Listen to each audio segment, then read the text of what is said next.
this tendency to listen to influencers, and people online in fitness who really don't have that much experience.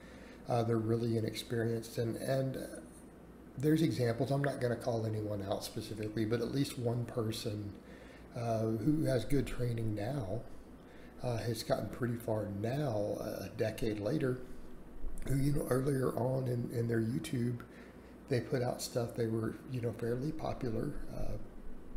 They gave a lot of really terrible advice and did some really bad stuff with their training, put it all up, but probably don't realize, maybe they do, that those call outs were legitimate, that what they were doing was just really that bad, that stupid. And again, just horrifically bad advice, but they made money on it, sold ebooks on it, and now they don't do all the stupid stuff they used to do, but they're obviously a different person now, putting out different advice, different information, which you would expect.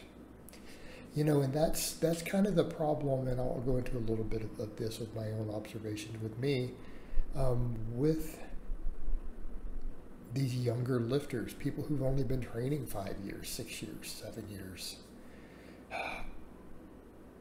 giving a lot of fitness advice, okay?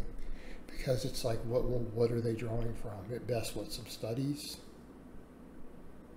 Exercise science studies on hypertrophy are not that good.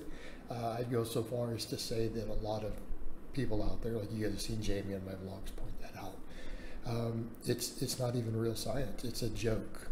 Like real science, real scientists would laugh at the quality and magnitude of the studies that are produced in exercise science for anything lifting related.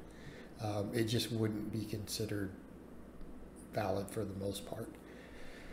You can draw a few minor trends from it, and there's some okay trends to draw. So it's not that great of a source of information, but what do you end up seeing?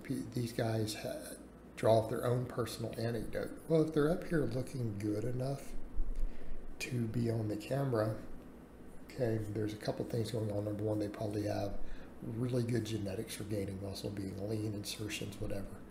Or they have really, really good genetics for getting strong quickly, or they're using stuff on top of it. It's not just